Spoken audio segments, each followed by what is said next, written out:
अगले कंसेप्ट पे चलते हैं, बहुत बढ़िया टॉपिक है, रेलेवेंस कंसेप्ट है, थियरी ऑफ रेलेवेंस। अब ये जो वॉल्टर है यहाँ पे प्रोफेसर है, ये वॉल्टर ऐसा बोल रहे हैं कि डिविडेंड आप कितना देते हो कितना नहीं देते हो वो फर्म की वैल्यूएशन को इम्पैक्ट करता है, डेफिनेटली इम्पैक्ट करता है, ये उनका बोलना है। और कंसेप्ट अच्छा है, क्या बोलना चाह रहे हैं वो समझना, अप्रोच को समझना। देखो आपको दो पैरामीटर्स पे कंपैरिजन करना है एंड वेरी प्रैक्टिकल, अपने यहीं पे बात कर लेते हैं, डिस्कशन कर लेते हैं।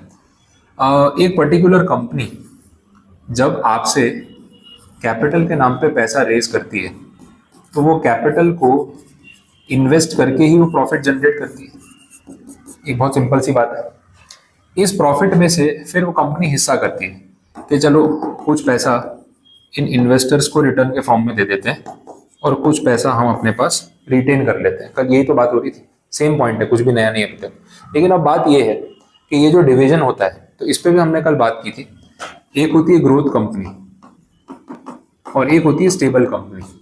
तो हमने देखा ग्रोथ कंपनी डिविडेंड कम देती है, डिविडेंड ज्यादा देती है, कम देती है, और स्टेबल कंपनी ज्यादा देती है। पड़ा हुआ है प्रॉफिट, कोई विजन नहीं, ले जाओ यार, खर्च करो, मजे करो। बात समझ आ रही है? अब यहाँ पे ये जो है सिनारियो है इसी की हम बात कर रहे हैं। देखो कंपनी के पास जो प्रॉफिट आया है, कंपनी के मैनेजमेंट के पास दो ऑप्शन है, या तो इन्वेस्टर्स को पैसा रिटर्न कर दे डिविडेंड के फॉर्म में, या कंपनी वो पैसा रिटेन करे। अगर कंपनी पैसा रिटेन करेगी तो उन पैसों का करेगी क्या? डायरेक्टर्स खुद अपने ऊपर खर्चा करेंगे या बिजनेस में री इन्वेस्ट करेंगे? आपने अकाउंट्स पढ़ा होगा, ploughing back of profits into the business, reinvestment of profit into the business, वही होगा। तो जितना पैसा कंपनी अपने पास रख रही है वो उस इंटेंशन से रख रही है कि हम लोग इसको बिजनेस में री इन्वेस्ट कर देंगे, तो इससे भी इन्वेस्टर्स को और फायदा मिलेगा, उनको और प्रॉफिट मिलेगा, ये बात हो रही। अब पॉइंट ये है, जो इन्वेस्टर है जिसको आप डिविडेंड दे रहे हो वो बोल रहा है हमको पैसा दे दो, हम भी कहीं इन्वेस्ट कर देंगे। बात समझ आ रही? जरूरी थोड़ी ना कि किसी को डिविडेंड का पैसा मिला तो उसने जाके शॉपिंग कर ली होगी, क्या पता वो डिविडेंड के पैसों से गोल्ड खरीद ले, क्या पता डिविडेंड के पैसों से बॉन्ड्स खरीद ले। तो एक इंडिविजुअल इन्वेस्टर भी इस पैसे को आगे इन्वेस्ट तो कर ही सकता है। अब एक कंपैरिजन आ गया between the management and the investor. Investor बोल रहा है तुम लोग क्या सारा पैसा रिटेन कर लेते हो, हमको दे दो, हमको भी इन्वेस्टमेंट करना आता है, हम दूसरी कंपनी की सिक्योरिटी में लगाएंगे, बॉन्ड्स में लगाएंगे, एफडी करेंगे, गोल्ड खरीदेंगे, हम भी इन्वेस्टमेंट करना जानते हैं। अब जब ये कंपटीशन हो गया तो फिर ये देखना पड़ेगा कौन बेटर इन्वेस्टर है इन दोनों में से। कंपनी का मैनेजमेंट इन पैसों को जब खुद ही के बिजनेस में री इन्वेस्ट करेगा तो कितना रिटर्न कमा के देगा? कंपनी का मैनेजमेंट बोल रहा है सर डिविडेंड के नाम पे पैसे मत उठाओ, अपने ही बिजनेस पे अपन पैसा लगाते हैं, अपना बिजनेस एनुअली 16% के पेस पे ग्रो हो रहा है, 16% प्रॉफिट जनरेट कर रहे हैं अपन, तो आपका पैसा अगर हमारे पास रहेगा तो ये आपको साल का 16% कमा के देगा। अब इन्वेस्टर सोच रहा है यार 16% रिटर्न सही में? बोले एक काम करो फिर पैसे तुम ही रखो, क्योंकि अगर मुझे डिविडेंड के नाम पे दिया तो मैं इसको अगर जहां पे भी इन्वेस्ट करूंगा, सपोज म्यूचुअल फंड SIP कर दूंगा, तो वहां पे तो मुझे 12% रिटर्न ही मिलेगा। बात समझ आ रही है? तो अब देखो दोनों चीजों को कंपेयर करोगे तो आउटकम ये निकलेगा कि जहां से बेटर रिटर्न मिलता हो वहां जाना चाहिए। अगर कंपनी के मैनेजमेंट को ये लगता है कि हमारे पास अभी फ्यूचर में कोई ऐसा खास विजन है नहीं, ये पैसा पड़ा रहेगा, तो हम तो इससे कोई बेटर जनरेट कर नहीं पाएंगे रिटर्न, तो इन्वेस्टर को डिविडेंड के नाम पे पैसा दे दो, उसको कमा लेने दो उसके पैसों से, उसको जो करना है। लेकिन अगर कंपनी के मैनेजमेंट को ये लगता है कि यार ये पैसा अगर अपने हाथ में रहा तो अपन एक्सपेंशन कर पाएंगे, एक्सपेंशन करेंगे ना 16% रिटर्न जनरेट होगा, तो इन्वेस्टर को समझाओ कि यार ज्यादा डिविडेंड तुम लेके जाओगे, तुम खर्चा करोगे, तुम इन्वेस्टमेंट कर भी लोगे तो कितना कमा लोगे? मैक्सिमम 8%, 10%, 12%। पैसा कंपनी में रहने दो, बिजनेस में इन्वेस्ट होने दो, हम 16% कमा के देंगे। अब समझदार इन्वेस्टर को ये बात समझ आएगी कि बोले यार मेरा ही तो पैसा है, मैं खुद कमाने जाऊंगा मार्केट में तो 12% मिलेगा, कंपनी का मैनेजमेंट अपनी मेहनत से 16 कमा के दे रहा है, तो मैं बेवकूफ हूं मैं खुद मेहनत करूं, तुम रखो 16% कमा के, तो मेरी तो वैल्यूएशन बढ़ी रही है ना, तो ये अगले साल मेरे शेयर की वैल्यू बढ़ाएगा। तो ये जो कंपैरिजन होता है इसके बेसिस पे डिसीजन लेना चाहिए, ये वॉल्टर ने यहाँ पे आपको बोला हुआ है। अब इन्होंने क्या किया, दो फैक्टर्स को नाम दे दिए, एक इन्वेस्टर जो अपने एंड से कमा सकता है एक वो चीज, और कंपनी जो कमा के दे सकती है एक वो चीज। देखो R और K करके लिखा हुआ है ना, उसमें R और K दो चीजें लिखी है। R और K में ये जो है ना अपना इन्वेस्टर वाला ये K है, कॉस्ट ऑफ इक्विटी, और जो कंपनी कमा के दे रही है उसको क्या नाम दे दिया? R। सिंपल समझा रहा हूं। अब बात ये है कि अगर कंपनी R रिटर्न कमा के दे रही है and that is more than K, जितना इन्वेस्टर कमा सकता है या उसकी एक्सपेक्टेशन है और जितना कंपनी कमा के दे रही है। इन्वेस्टर ऐसा बोल रहा है कि अगर मेरे हाथ में पैसा होता ना 12% रिटर्न तो मैं आराम से निकाल देता।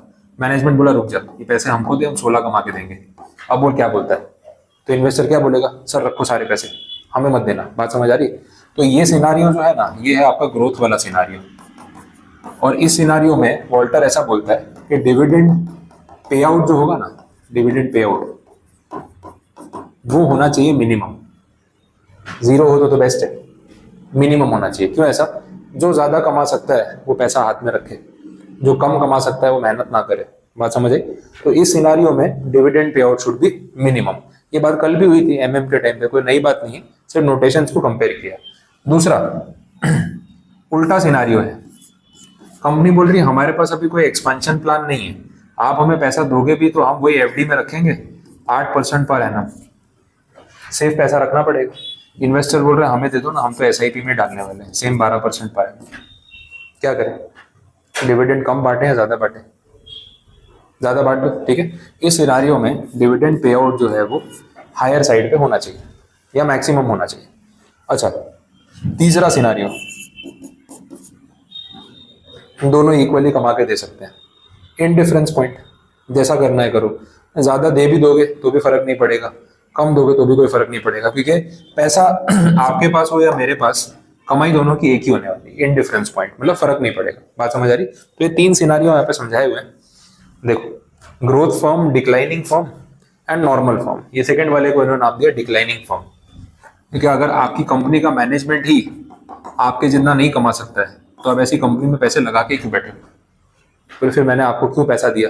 मैं खुद ही कमा लेता, जब रिटर्न ही नहीं जनरेट कर पा रहे हो। एफडी तो मैं खुद भी करवा सकता था, इससे तो मैं ज्यादा रिटर्न कमा लूंगा। वैसा है, तो ये डिक्लाइनिंग हो गई, ये ग्रोथ हो गई और ये नॉर्मल हो गई। मतलब इसमें पे आउट कितना भी हो, ज्यादा हो कम हो, सब एक बराबर है, इररिलेवेंट है। बात समझ आ रही है? वैसा। चलो, तो ये सारा कंसेप्ट वाला पार्ट। अब आगे की चीजें देख लेते हैं और फिर कैलकुलेशन पे आते हैं। वॉल्टर मॉडल भी कुछ अजम्पशंस तो लेता है, वॉल्टर मॉडल भी अजम्पशंस के बिना तो नहीं चलेगा। अजम्पशंस क्या लेता है वो देखो। पहला, internal financing, the firm finances all investments through retained earnings, that is debt और new equity is not issued. Again not very realistic. किसी भी कंपनी को जब पैसों की जरूरत पड़ती है तो कंपनी पैसा कहाँ से लाती है? या तो शेयर इशू करती है या लोन लेती है। लोन बैंक लोन के फॉर्म में हो सकता है, डेट सिक्योरिटीज के फॉर्म में हो सकता है, डिबेंचर्स के फॉर्म में हो सकता है, बॉन्ड्स के फॉर्म में हो सकता है। यहाँ पे वॉल्टर क्या बोल रहा है? बोले नहीं, ऐसा नहीं है। कंपनी के पास एक ही सोर्स ऑफ फंड है, that is the retained earning.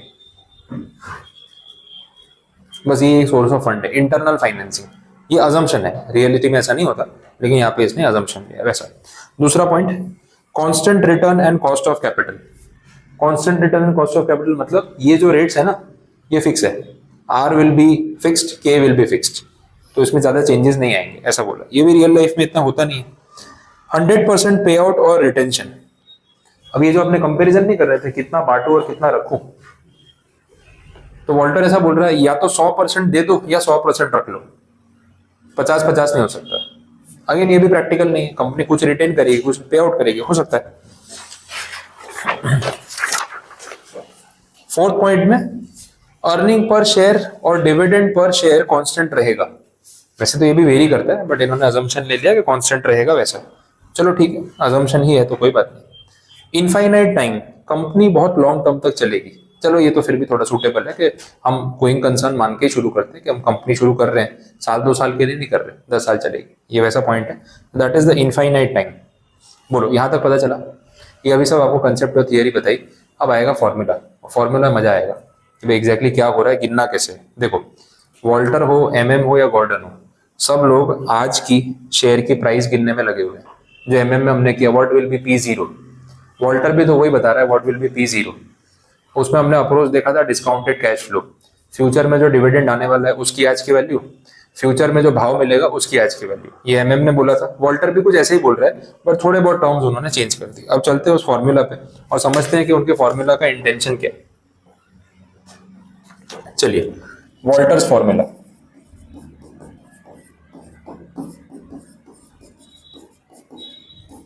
Formula कुछ ऐसा है, प्राइस ढूंढना है हमें, market price, this is equal to dividend plus R divide by K ई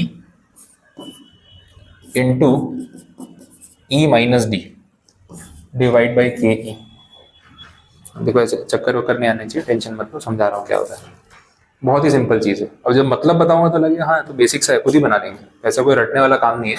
ये पूरा फॉर्मूला इन्होंने बना के दे दिया। आइडिया अगेन वही है, discounted cash flow method, base वही रहने वाला है। समझ आ गया, बेस वही रहने वाला है, हम वही कर रहे हैं। फ्यूचर में जो आने वाला है उसकी आज की वैल्यू निकाल रहे हैं। तो देखो आपको डिवाइड बाई में दिख रहा है के ई।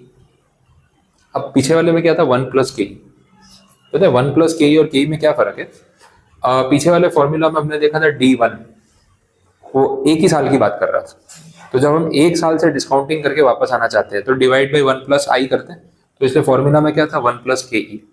ये वॉल्टर ने एक अजम्पशन अभी लिया लास्ट वाला, the firm has infinite life. पढ़ा आपने वो? इनफाइनाइट का मतलब कंपनी 100 साल तक चलती रहेगी। तो जब डिस्काउंटिंग करते हैं for infinite number of years, तो जो डिवाइडिंग फैक्टर होता है ना वो सिर्फ आई होता है, 1 प्लस आई नहीं होता। अब वो क्यों होता है वो भी समझ लो। एपीजीपी वाला पॉइंट मैंने आपको बताया था टाइम वैल्यू ऑफ मनी में, समेशन ऑफ ज्योमेट्रिक प्रोग्रेशन। तो ज्योमेट्रिक प्रोग्रेशन में एक इनफाइनाइट ज्योमेट्रिक प्रोग्रेशन होता है, इनफाइनाइट जीपी। उसमें जब अपन पूरा एडिशन करते हैं फॉर्मूला के हिसाब से तो वो नीचे अपने आप सिर्फ आई बचता है, कटिंग वटिंग करने के बाद फाइनली आई बचता है। तो जब भी आप इनफाइनाइट ईयर्स के लिए समेशन कर रहे हो और उसको प्रेजेंट वैल्यू पे ला रहे हो तो नीचे डिस्काउंट में सिर्फ के ई होगा, 1 प्लस के ई नहीं होगा। लॉजिक बता रहा हूँ, थोड़ा याद हो जाएगा। कुछ स्टोरी चाहिए होती है, स्टोरी होती है तो याद हो जाता है और कुछ नहीं। और जितना फालतू चीजें यहाँ से हटा देते हैं, ऐड ऑन नहीं करेंगे अननेसेसरी। चलो ये पार्ट समझ आया। तो डिस्काउंटिंग के ई से क्यों कर रहे हैं? Because this is not for 1 year, this is perpetual, 100 years 200 years वैसा। अच्छा, आपको फ्यूचर में क्या क्या मिलेगा एक शेयर से? डिविडेंड, जैसे वो D1 नहीं लिखा है, सिर्फ डिविडेंड लिखा है। डिविडेंड तो हर साल मिलेगा, 1 2 3 4 चलता रहेगा। तो एक पर्टिकुलर शेयर से आपको फ्यूचर में जितना भी डिविडेंड मिलने वाला है उस डिविडेंड को हमने किया डिस्काउंट। तो मैं अल्टीमेटली समझाने के लिए इस चीज को 2 पार्ट में बांट भी सकता हूँ। Dividend divide by K E plus R by K ई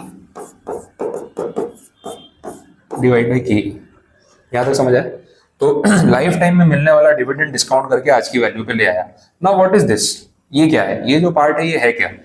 ई का मतलब है कंपनी की अर्निंग्स, ठीक है, अर्निंग्स। डी का मतलब है डिविडेंड। मुझे बताओ कंपनी की कमाई में से अगर मैं डिविडेंड माइनस करता हूं तो जो बचता है वो क्या है? Retained earnings. कंपनी ने टोटल जितना अभी वो सब में नहीं लिखा, 3 लाख रुपए कमाया, 1,20,000 डिविडेंड बांट दिया, बचा क्या? 1,80,000 वो क्या था? Retained earning. ये रिटेन्ड अर्निंग है, कुछ भी नहीं है, खाली खाली बड़े बड़े नोटेशन यूज करते हैं, चीजें वही है। E minus D, this part is actually nothing else, this is retained earnings. ये जो है ये है आपका रिटेन्ड अर्निंग्स। देखो अब सिंपल हो गया। रिटेन्ड अर्निंग्स का करोगे क्या? जो कंपनी ने पैसा अपने पास रखा री इन्वेस्ट ही करोगे। री इन्वेस्ट करोगे तो उस पर रिटर्न जनरेट होगा। अभी उसको नाम क्या दिया था? आर या के। जो कंपनी इन्वेस्ट करती है उस पर जो रिटर्न जनरेट होता है उसको नाम क्या दिया था? आर। यही है वो आर। अगर ज्यादा कंफ्यूजन नहीं करना है तो आप इसको स्मॉल आर में कन्वर्ट कर दो और इजी कर देते हैं। तो जितना आपने रिटेन किया उसको री इन्वेस्ट ही किया होगा कंपनी में, प्लाविंग बैक ऑफ प्रॉफिट्स, तो उस पर जो जनरेट हुआ होगा वो रिटर्न आर, अपना 16% वाला एग्जाम्पल। इसको इन्होंने किया डिस्काउंट क्योंकि ये रिटर्न भी तो लाइफ टाइम तक मिलता रहेगा। एक अजम्पशन और था, आर एंड के विल बी कांस्टेंट फॉरएवर, ये अजम्पशन था। तो उस वजह से इसको भी डिस्काउंटिंग किया। अब ये जो पूरा अमाउंट आया इस पूरे को फिर से डिस्काउंटिंग कर रहे हैं के। तो अल्टीमेटली वॉल्टर के मॉडल के हिसाब से शेयर का आज का प्राइस निकालने के लिए आप क्या कर रहे हो? लाइफ टाइम मिलने वाला डिविडेंड डिस्काउंट कर रहे हो और लाइफ टाइम तक आपकी रिटेन्ड अर्निंग्स पे जो आपको रिटर्न मिलने वाला है उसको डिस्काउंट कर रहे हो। दोनों को प्लस कर दिया। एमएम में हम क्या कर रहे थे? एक ही साल का डेटा था, 1 साल बाद क्या डिविडेंड मिलेगा, 1 साल बाद क्या प्राइस मिलेगा, दोनों को जोड़ दो, उसको आज की वैल्यू पे ले आओ, आज की प्राइस आ गई। तो एक ही साल का वो लोग फैक्टर कंसिडर कर रहे थे। वॉल्टर लाइफ टाइम कंसिडर कर रहा है। वॉल्टर बोल रहा है कि आज एक शेयर में आप पैसा लगाओगे तो ये शेयर की तो कोई एक्सपायरी डेट होती नहीं है, कंपनी 500 साल भी चल सकती है। तो लाइफ टाइम तक आपको उस कंपनी से जो डिविडेंड मिल सकता है उसकी डिस्काउंटिंग करके आज की वैल्यू निकाल लो। और कंपनी जितना भी पैसा अपने हाथ में रिटेन करेगी वो करेगी री इन्वेस्ट, तो उसकी जो प्रेजेंट वैल्यू होगी वो भी निकाल लो। यही आपका रियल रिटर्न है। तो उसके बेसिस पे आज की प्राइस आपको डिटरमाइन करके पैसा देना चाहिए। अब उससे ज्यादा दे दिया तो आपका रिटर्न कम हो जाएगा, कम दिया तो रिटर्न और बढ़ जाएगा, और सेम प्राइस पे खरीदा आपको एग्जैक्ट रिटर्न मिलेगा। बात समझ आ रही? एंड ऑफ द डे आपको फॉर्मूला याद होना चाहिए। फॉर्मूला में क्या है क्यों है वो मैंने इसलिए बताया था कि बैक स्टोरी माइंड में रहेगी तो you will not be confuse कि हम कर क्या रहे हैं। तो फिर क्या होता है, आंख बंद करके 5 बार बोलो, 10 बार लिखो, रट लो, सम लगा दो, खत्म। एग्जाम के बाहर आके भूल जाओ क्या था वॉल्टर, क्योंकि क्या है वो तो किसी ने बताया नहीं, फॉर्मूला बता दिया। पर इसमें रिस्क ये है कि जरूरी नहीं कि आप एग्जाम के बाहर आके भूलोगे, एग्जाम में जाते हुए भूल गए तो खेल खत्म हो गया। तो मैं वो नहीं चाहता हूँ, क्योंकि मुझे खुद को याद नहीं रहता है। मुझे अगर ये कोई फॉर्मूला 10 बार लिखवा के रटवा देगा, मैं 11वीं बार भूल ही जाऊंगा, मुझे मेरा पता है पक्का भूल जाऊंगा। और एग्जाम में तो मैं लेके जा ही नहीं सकता, क्योंकि एक फॉर्मूला नहीं है, पूरी बुक में 20 25 50 फॉर्मूला, कितने रट के जाऊंगा। पर मतलब पता है तो मैं एक बार सोच सकता हूँ कि हाँ वॉल्टर कैसा सोचता था। उसने सोचा लाइफ टाइम का डिविडेंड, लाइफ टाइम की रिटेन अर्निंग्स पे रिटर्न, ये दोनों की प्रेजेंट वैल्यू। चल इतना तो समझ आता है, नोटेशन तो मैं खुद भी बना लूंगा। आप इसको ई और डी के बदले एक्स और वाई भी लिख दोगे और साइड पर उसको नाम दे दोगे तो रॉन्ग नहीं मिलने वाला, बट अल्टीमेटली आंसर तो सही आना चाहिए। तो अप्रोच अपना प्रैक्टिकल रखना है। बात समझ आ गई? तो ये आपका फॉर्मूला है कि what is Walter's model, dividend plus retained earnings पे रिटर्न, उसका डिस्काउंटिंग और इस पूरे का डिस्काउंटिंग, ये करके आपको आज की शेयर की प्राइस वॉल्टर निकाल के दे देगा। कंसेप्ट क्लियर हुआ, समझ आया? चलो आगे देखते हैं। आपको अगर ये फॉर्मूला में ऐसा कुछ लिखना है तो आप लिख के रख सकते हो, मैं आपको शॉर्ट में बता देता हूँ कि हो क्या रहा है। जैसे ये चीज है, इसके बारे में और इसके बारे में आप अपने वर्ड्स में वहां लिख के रख लो। ये है क्या, डिविडेंड की प्रेजेंट वैल्यू, ऐसा लिख लो, डिविडेंड की प्रेजेंट वैल्यू। और ये यहां पे लिख लो आप रिटेन्ड अर्निंग्स पे जो रिटर्न मिला, अपने वर्ड्स में लिखो, उसकी प्रेजेंट वैल्यू, ऐसा लिख लो। बहुत अच्छे से याद रहता है अपने वर्ड्स में, हिंदी में, इंग्लिश में, गुजराती में, जो अच्छा लगे लिख लेना चाहिए। इससे आपको फॉर्मूला याद करने में डिफिकल्टी नहीं होगी। डिविडेंड की प्रेजेंट वैल्यू, डिविडेंड जो मिला उसकी प्रेजेंट वैल्यू, फर्स्ट पार्ट। और सेकेंड पार्ट में रिटेन्ड अर्निंग पे जो रिटर्न मिला, ठीक है, रिटेन्ड अर्निंग पे जो रिटर्न मिला उसकी प्रेजेंट वैल्यू।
ठीक है, बात समझ आई?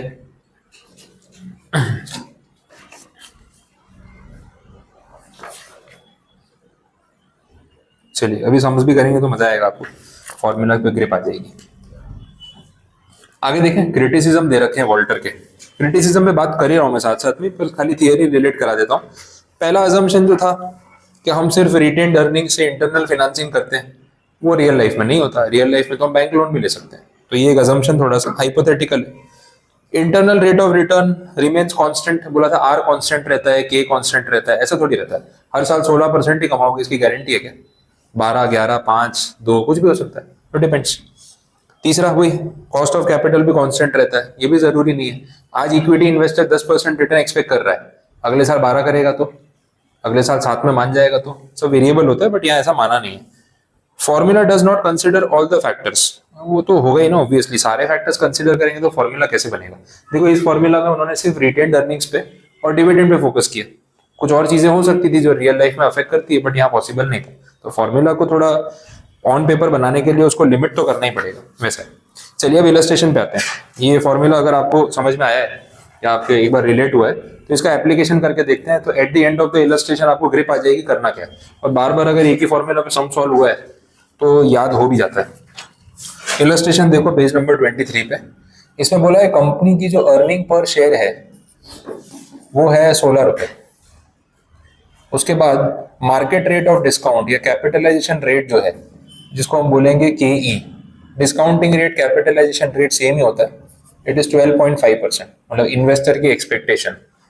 अगर रिटेन्ड अर्निंग्स को हम री इन्वेस्ट करते हैं या उसको एम्प्लॉय करते हैं तो उस पर रिटर्न कितना जनरेट होगा, 10%। This is R। थोड़ा नोटेशंस में कंफ्यूज नहीं होना। Discounting rate, capitalization rate, investor की एक्सपेक्टेशन, उसको बोलते हैं KE। कंपनी कितना कमा के दे सकती है उसको बोलेंगे स्मॉल R या कैपिटल R, जो भी आपको यूज करना है, कोई इशू नहीं। 10% return. The company is considering a पे आउट ऑफ 25%, 50%, 75%। तीन ऑप्शंस आपको दे रखे हैं। कंपनी सोच रही है डिविडेंड कितना दे, तो अभी थोड़ा आइडिया नहीं लग रहा है। बोला डिविडेंड पे आउट रेशियो जो है, कितना हम पे करें और कितना रखें प्रॉफिट में से, उसमें तीन ऑप्शंस उनके पास है। या तो 25% पे आउट करेंगे, या 50% पे आउट करेंगे, या फिर 75% पे आउट करेंगे। सोच रहे हैं। अब देखना है कि इसमें से कौन सा पे आउट रेशियो सबसे बेटर है, जिससे शेयर होल्डर की वेल्थ मैक्सिमाइज हो सके, मतलब उसको शेयर का भाव सबसे ज्यादा मिले। आप मुझे बिना कैलकुलेशन स्टार्ट किए सिर्फ ये देख के बता सकते हो कि कंपनी को आइडियली क्या करना चाहिए। डिविडेंड ज्यादा देना चाहिए, कम देना चाहिए? ज्यादा देना चाहिए। रीजन? R कम है। समझ आया? देखो यहीं से दिख रहा है। अभी तो पेन भी नहीं उठाया, गिना भी नहीं है, कॉमन सेंस बताती है। ये अंडरस्टैंडिंग का आंसर है। फॉर्मूला होता तो अभी पहले गिन के बताते हैं, बट यहाँ से दिख रहा है कंपनी का इन्वेस्टर बोलता है कि यार कम से कम मुझे 12.5% रिटर्न चाहिए, तुम नहीं दोगे तो मैं खुद भी कमा लूंगा। कंपनी के मैनेजमेंट को पूछा भाई तुम्हारे पास पैसा रखेंगे तो कितना कमा के दे सकते हो? मैनेजमेंट ने बोला सर 10%। तो बोले फिर हमको ही दे दो, तुम रख के क्या करोगे? बात समझ आ रही है? तो ये डिक्लाइनिंग कंपनी वाला केस हो गया। R is less than K, तो बेटर है ज्यादा से ज्यादा डिविडेंड दे दो। अब पता है इन तीनों में से आपका सबसे हाईएस्ट वैल्यूएशन इसमें आने वाली है। ठीक है, जितना ज्यादा डिविडेंड दोगे उतना इन्वेस्टर खुश होगा। वो समझेगा कि हाँ कंपनी ने ज्यादा पैसा हमें दिया तो हम उन पैसों पे इतना रिटर्न कमा पाएंगे। इस केस में जो बाकी का 25% कंपनी ने रख लिया उस पर तो वो लोग इतना ही जनरेट कर पाएंगे।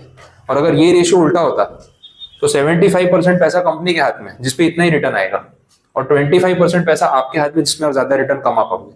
तो you will give less value to this and you will give more value to this as an investor. बात समझ आ रही? तो सम शुरू भी नहीं हुआ और आपको आंसर पता है कि क्या सही आने वाला है।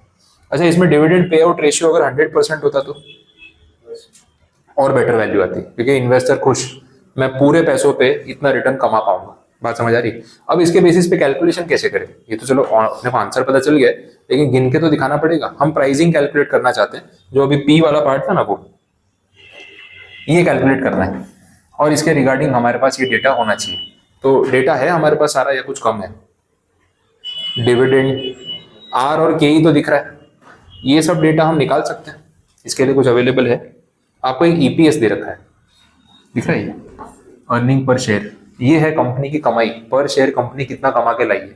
जो डिविडेंड मिलेगा इसी में से मिलेगा ना। फर्स्ट इंस्टेंस को अपने सॉल्व करते हैं, where dividend pay out ratio is 25%। एक एक करके सॉल्व करना पड़ेगा। अगर डिविडेंड पे आउट रेशियो 25% इसका मतलब ये है कि आपकी कंपनी की जो अर्निंग है 16 रुपए, उसमें से आप डिविडेंड के नाम पे कितना बांटोगे? इसका 25%। What is 25% of 16? 4 रुपीज। तो जो बचा है वो क्या होगा? Retained earnings. कितना? 12 रुपए। ये आपका आ गया ना वो E minus D, earning minus dividend. आ तो गया, this is E minus D, retained earning. समझ आ गया? अब फॉर्मूला में जो जो चाहिए सब कुछ आपके पास है, अपने डायरेक्ट फॉर्मूला लगाना शुरू कर सकते हैं। आज की price dividend plus R/KE into retained earnings whole divide by KE। ये था, वैल्यू पुट करके देखते हैं। डिविडेंड की वैल्यू कितनी है यहाँ पे? 4 रुपए एट 25% पे आउट।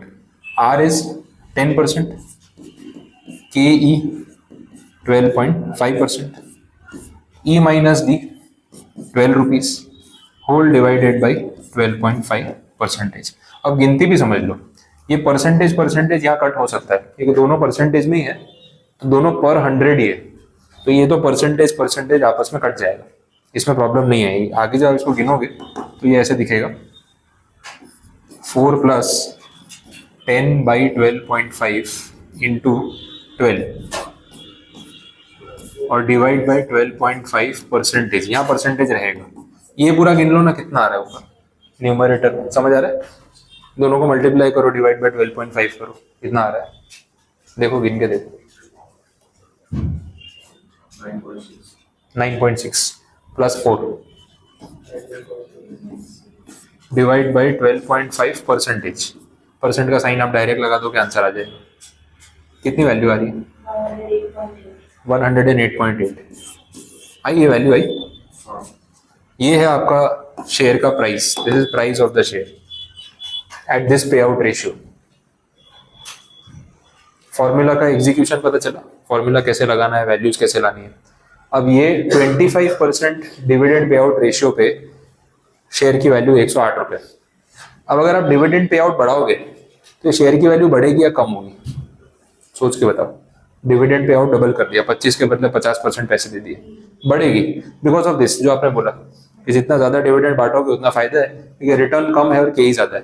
अब आप कैलकुलेट करो सेम चीज 50% डीपीआर पे गिन के देखो, एक तो मैंने गिनवा दिया, बाकी आपको गिनना है। पहले 50% पे ट्राई करो, ये लिखना है तो नोट कर लो, फिर आप 50% वाले पे खुद ट्राई करो क्या आंसर आता है, और आ रहा है तो 75 पे भी ट्राई करो।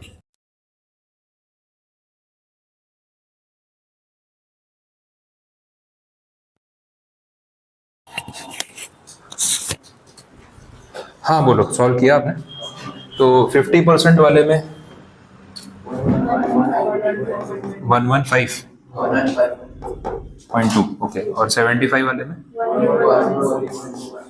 1 to 1.6, और यहाँ पे आ रहा था 108.8।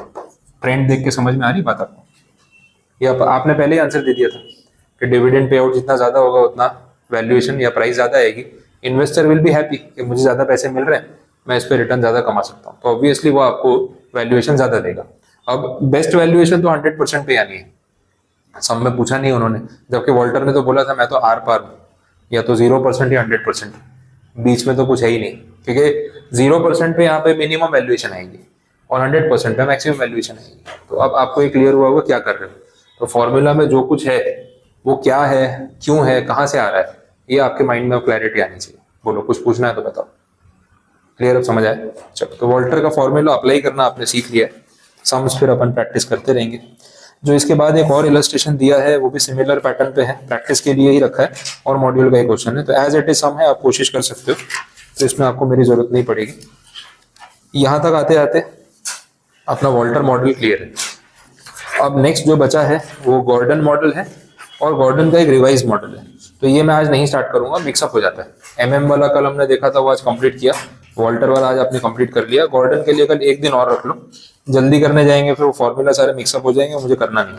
तो अब 2 इलस्ट्रेशन आपके एमएम वाले और एक ये वॉल्टर वाला बचा है, ये आपको खुद से ट्राई करके आज होमवर्क में करके लेके आना है, कल डिस्कस करवा के फिर मैं गॉर्डन मॉडल पे जाऊंगा। क्लियर?